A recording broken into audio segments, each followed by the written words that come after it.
welcome to SVG Europe Sport Production Summit here at the Delamar Theatre in Amsterdam. I'm here today with Stuart Boorn, Vice President of Product Management at MediaKind. Hi Stuart. Hello, good to meet you. You too. So can you tell us what MediaKind is announcing here at IBC regarding sports broadcasting? So here at IBC, one of the big things for us is 360 video.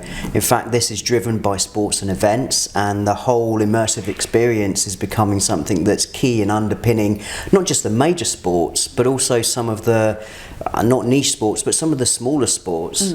That's the other thing. So 360 video is basically a SaaS offer. We can basically help our customers set up the cameras and set up the whole solution.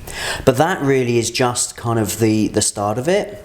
What we're also launching is something called keyless streaming, where we can stream OTT events, and we've got low latency built into that, so that we can do low latency OTT streaming, which of course is key for sports and key for sports to reach more consumers.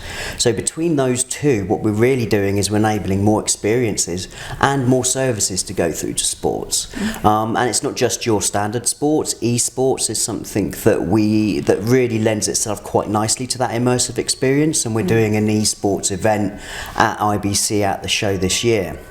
On top of that, we've got more of our, I guess you'd call it our traditional portfolio, where we're doing a whole load of contribution systems and rollout through the Cygnus contribution and Cygnus distribution targeted at the Olympics, which is going to be an entirely UHD event. And what we've done is we're able to build the platforms that can do UHD with the right latencies for sport, such that those Olympic services can come from all of the affiliates through our products, and in particular the MKCP, which will be at the show as well. Okay. So we've got a big growing sports dedicated portfolio, I guess, from traditional appliances, where we've taken our software, which is agnostic.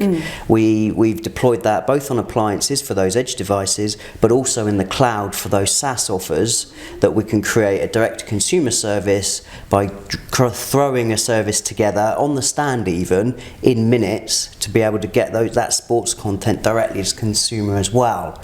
So from appliance through to cloud, all dedicated software and a dedicated architecture, we're just rolling out a whole load more solutions and appliances that will focus towards the sports market. Okay, and how are those kind of products going to make things just easier, or just a bit more simple or more efficient perhaps for sports broadcasters? It's more efficient for the sports broadcaster. One of the things that I think the broadcasters are under pressure to do is to differentiate. And what they need to do is they need to get their services out fast and when they need them to be deployed, and they need to be at the best quality. And that means leveraging not just their traditional broadcast chain, but the OTT chain, and also being able to get mobility for those services such that it comes back and can be deployed in the cloud or in their own data center.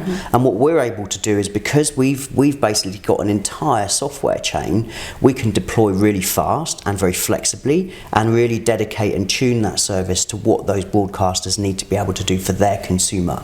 Right, great. Okay, and then back to IBC again. What are your top predictions for what we're going to see this year? So I think this year at IBC, the cloud is going to become a reality, and as a service is going to become a reality as well, and that helps those sports broadcasters. It means that they don't have to wait for their dedicated appliances to turn up and unbox them.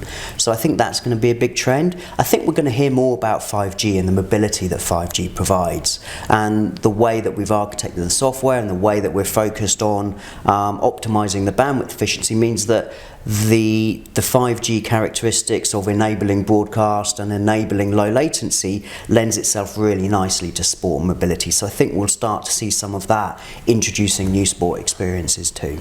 Excellent. Okay, thank you very much, Stuart. Have a good show. Thank you.